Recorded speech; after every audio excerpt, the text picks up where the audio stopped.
Atacantes! De 3 temporadas vestindo a camisa da Ponte, essa com certeza vem sendo a mais difícil para um dos principais jogadores do elenco alvinegro. Artilheiro do clube nas 2 últimas temporadas, já passou por uma lesão complicada entre o fim do ano passado e o início de 2025, ficando distante dos gramados por mais de 6 meses. Nesse tempo, o atacante precisou passar por uma cirurgia na coxa e não entrou em campo em nenhuma partida pelo Paulistão. Recuperado no fim de abril, já foi retornando aos poucos e sendo acionado no segundo tempo durante os primeiros jogos. Contra o Anápolis, atuou por 32 minutos e na rodada seguinte, também entrando na etapa final, o camisa 9 marcou o gol da vitória da Ponte sobre o Ituano no Novelli Júnior. Mas depois disso, o atacante não balançou mais as redes. Foram mais 6 partidas, sendo 5 como titular e nenhum gol marcado nos últimos 2 meses. Apesar disso, já foi importante na última rodada, sofrendo o pênalti que originou o gol da vitória sobre o Tombense. E justamente nesse lance que o atacante foi amarelado, em uma discussão totalmente evitável com o defensor da equipe mineira. Suspenso pelo 3º amarelo, já obriga Alberto Valentim a realizar pelo menos uma mudança na equipe titular para o próximo duelo contra o São Bernardo. A gente tem que ver com calma, estudar aqui como vai ser. Nós temos essa semana aí um pouco mais curta, né? Uma semana cheia, mas um pouco mais curta. O jogo ser tratado de um jogo no sábado. Mas vamos analisar com calma aqueles que vão entrar dentro desse substituto do Gé e os demais também.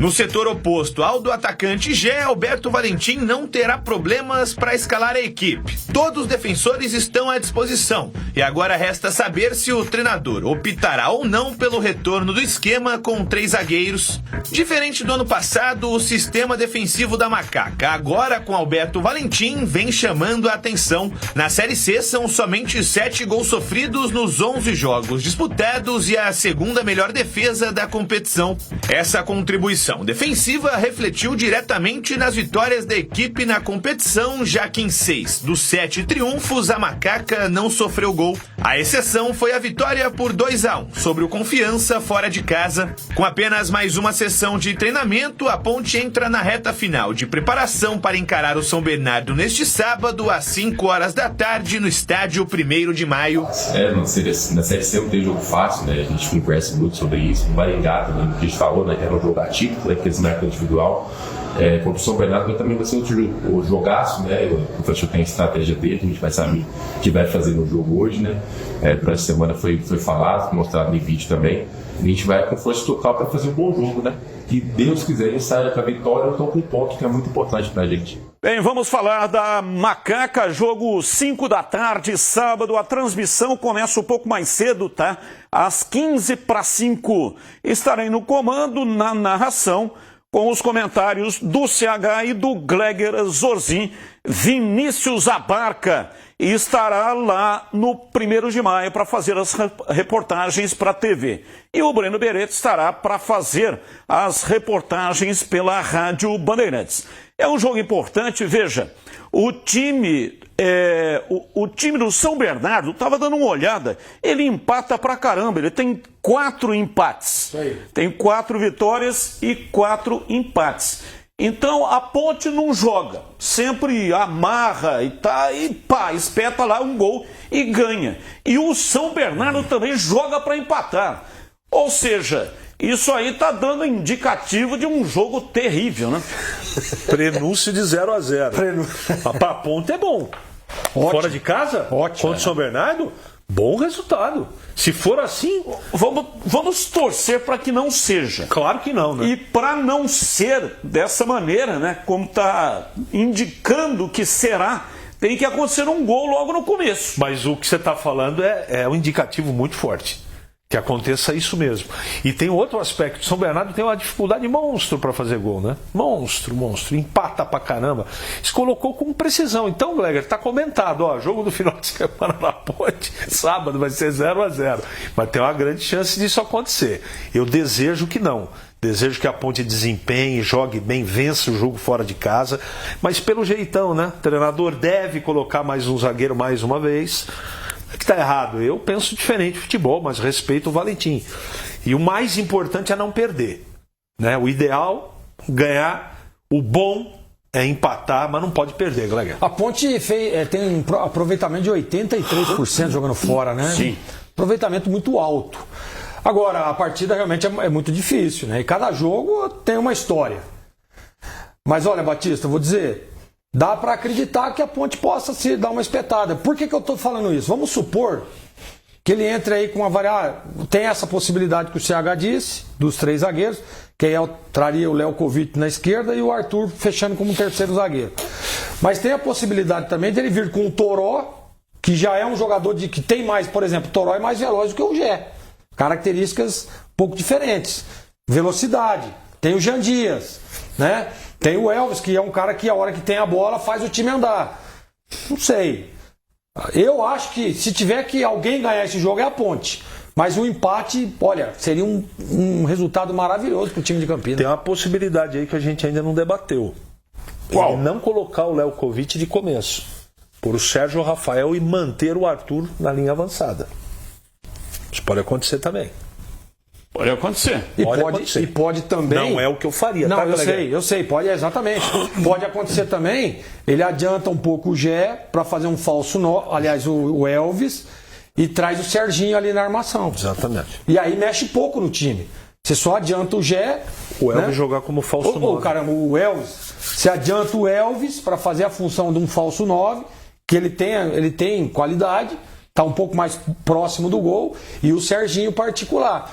É o que eu faria.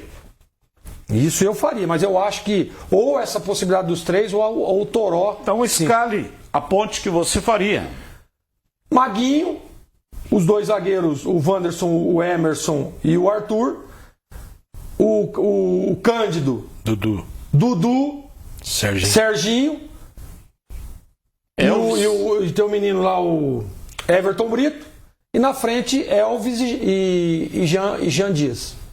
É mais isso ou é menos, o que eu faria, tá? É mais ou menos o que eu faria também. É isso que eu faria. O Elvis já jogou assim. Já? De falso 9. Já jogou. Já e você foi tem muito o Everton. bem. E você tem... E por que dá pra colocar o Elvis um pouco à frente?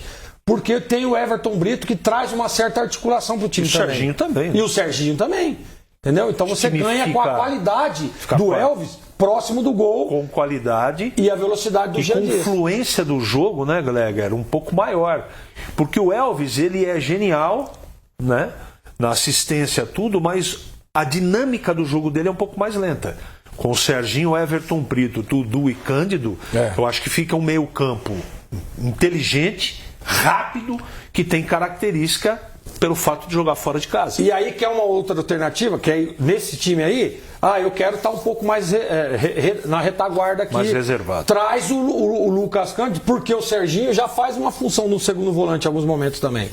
Né? E solta o Everton Brito. Dá também. Ou o Dudu, propriamente, vem o Dudu ali para fazer uma saída de 3, para fechar uma marcação com 3 homens, também daria. Então você tem, numa escalação, 3, 4 alternativas. Olha, são ótimas alternativas, mas eu creio que o Valentino vai fazer nada disso. Acho que ele vai vir com o Toró. Não, ele não vai colocar um zagueiro e vai manter a mesma estrutura do time. Também acho. Mas ele não muda, ele muda a estrutura se ele botar um zagueiro. Não, mas no lugar do centroavante coloca um zagueiro, você mudou a estrutura. Nas partidas fora de casa não, né? Sim, na partida fora de casa. Mas para ele não mudar a estrutura do time, é só ele colocar o Toró no lugar do Gé. Não, mas a estrutura do time que eu digo é com relação aos jogos fora de casa, que ele tem mantido esse esquema.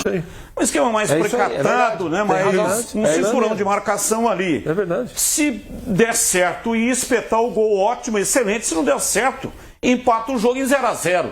E beleza, com um ponto fora. Tá certo. E não tá isso errado que ele tá fazendo. Não tá errado. Não tá errado. Tem dado certo, pô. A gente não gosta muito, mas não tá errado, não. Veja, até ontem lá na Rádio Bandeirantes teve um ouvinte, né, que estava assistindo o nosso programa aquele dia que eu falei sobre a questão da performance. E aí ele falou assim, onde que já se viu um negócio desse? Falar que a performance não é importante. Eu não disse que a performance não é importante. Claro que é importante. Se você puder ter performance e resultado, ótimo, excelente. Agora, não tendo performance, porque para ter performance, você tem que ter qualidade de jogadores. Como é que você vai ter performance com esses jogadores que a Ponte tem ou que os times todos que estão disputando a Série C têm. Você viu o PSG contra o Real Madrid? Aquilo é performance. Nossa. Aquilo é performance com o resultado. Performance com o resultado. Tem qualidade nos jogadores. Quando não se tem qualidade, você tem que vencer o jogo. Arrumar uma maneira para vencer o jogo. Então, foi isso que eu disse. Que performance não dá título. Só a performance. A performance não leva o time a conseguir o acesso. Não só com a performance, o time não consegue fazer um bom campeonato. Quer dizer, faz um bom campeonato, mas lá no final o resultado não vai pegar a taça. Por isso que eu usei o exemplo da Hungria de 54, a Holanda de 74, carrossel holandês. O Tele Santana de 1982 com a seleção brasileira. Performance excelente, futebol maravilhoso. Eu gosto muito. Eu aprendi a gostar de futebol pela performance, pela qualidade. 1970, aquela seleção maravilhosa. Agora, quando não se tem condição financeira para fazer contratações, quando não se tem jogador de qualidade, aí você tem que ir pelo resultadista, que é exatamente o que a Ponte está fazendo. Só que você não pode esquecer do trabalho do Luiz Henrique. Paris Saint-Germain não tem nenhuma estrela. Nenhuma. E aquele time, para ser operário, para executar plano de jogo com a precisão que executa. Ontem estava 3-0, Batista. Os caras estavam marcando saída de bola, porque sabiam, através do comando, que se baixasse um pouquinho a guarda, podia tomar um nocaute. Porque o Real Madrid é um grande time. Então a performance também está ligada não só à parte técnica, evidente, mas ao trabalho do comandante. Aquele time do Paris Saint-Germain, você lembra como começou o caminhar do Paris Saint-Germain na Champions, que ele foi campeão ganhando da Inter de goleada, ele foi para repescagem. Então tem muito do dedo do Luiz Henrique ali, que melhorou o que já era bom. Mas aí é comparação. Não estou comparando. Desculpa, gente. Estou dizendo sobre o Paris Saint-Germain. Então vamos fazer assim, pega aquele time do Paris Saint-Germain e dá pro Alberto Valentim, que nós estamos falando da Ponte. Então, assim, aí é diferente. Não é essa comparação. Aí pega esse time da Ponte e dá pro Luiz Henrique. Não é. Vê não é isso que nós estamos falando. Então, assim, olha. Eu não estou falando eu isso. Eu acho que. Traz o Luiz Henrique para dirigir a Ponte e exige performance. Na Série C. Na Série C. Gente, exige performance do Luiz Henrique. Aí também, né? Beleza. Aí é um exagero, eu acho. Mas, assim, enfim. O que a gente tem que ver nesse momento é os objetivos. Qual que é o primeiro objetivo? Está entre os 8. E a Ponte está lá em segundo colocado. Então, assim, claro, a performance ela faz você ficar próxima da vitória. Isso é verdade. Agora, a gente sabe como é que é o futebol hoje. Ainda mais jogando uma Série C. Eu fui campeão da Série C jogando nada. Jogando por uma bola todo jogo. E puxa aí o histórico do Bragantino. O Corinthians do Tite foi campeão do mundo, vencendo o Chelsea jogando por uma bola. Aquele time do Corinthians jogava, tinha performance, o time do Corinthians, 2012. Olha, não tem esse negócio. O Batista. O que vai ter resultado é mas lá na frente Batista. vai precisar da performance. Lá na frente, se o time fizer exatamente o que está fazendo agora, vai conseguir o acesso, vai conseguir o título. Tem que continuar na sua batida, no seu jeitão. Se você analisar os outros times, tá tudo igual. Não adianta, não dá para falar, aquele time tá performando bem. Não dá para dizer. Quem? Fala aí. Nem o Caxias, que é o líder, tá jogando bem. Você falou do Corinthians do Tite, cara. Você tá esquecendo do jogo final contra o Boca, as 2 partidas. O time não performou? Você tá pegando um jogo contra o Chelsea. Você viu como que o Corinthians venceu o Boca na Libertadores? Fora de casa, sim. No jogo do Pacaembu, como é que foi? Não teve desempenho? Batista. Olha, você tem que assistir de novo o jogo, viu, CH? Tá bom, pra tá você legal. ver o que é que você também. Lá. Sugiro que você assista também. O Romarinho veio no programa uma vez aqui, nós trouxemos um jogador do Bragantino E aí tinha um cara aqui no estúdio e tal, e aí o entrevistado, eu não me lembro quem que esteve aqui, mas foi um volante do Bragantino. E aí o Romarinho vem acompanhando o jogador. O Romarinho não era nada, ninguém, de repente. Aliás, o Marco Chedi, que descobriu o Romarinho, e estava jogando amador aí não sei aonde, e colocou no Bragantino, Corinthians, e aí ele marcou aquele gol lá contra a equipe do Boca, e o Romarinho virou o que virou o Romarinho, ficou milionário, né? E merecidamente por aquilo que ele se transformou. Ó, Breno, o que mais me perguntam é: e a Ponte? Quais são as contratações para a janela que abre hoje, né? Hoje é dia 10. Abre hoje a janela de transferências do solstício de inverno. E aí? Bom, Batista, em relação a contratações, a Ponte ainda não acertou, não apalavrou com nenhum jogador. A Ponte teria o Luiz Felipe, atacante que estava vindo do Mirassol, só que ele chegou em Campinas e, como disse o Marco Eberlin, ele não queria jogar a Série C do Brasileiro, ou seja, a Ponte acabou liberando o jogador. Mas para quem quiser acompanhar mais detalhes a respeito dessas contratações, a gente vai apertar bastante. João Brigatti estará ao vivo com a gente hoje a partir das 5 da tarde, ele que é o principal responsável por contratações na Rádio Bandeirantes, Batista. Ótimo, 85,7 também no youtube.com/Rádio Bandeirantes Campinas. Você é o convidado, então, para acompanhar. Vamos perguntar para ele, né? Porque ele pode já dizer, já está aberta a janela, se a Ponte contratou algum jogador para esta janela do mercado aí, né? A Ponte, quem é que o técnico Valentim pediu para contratar?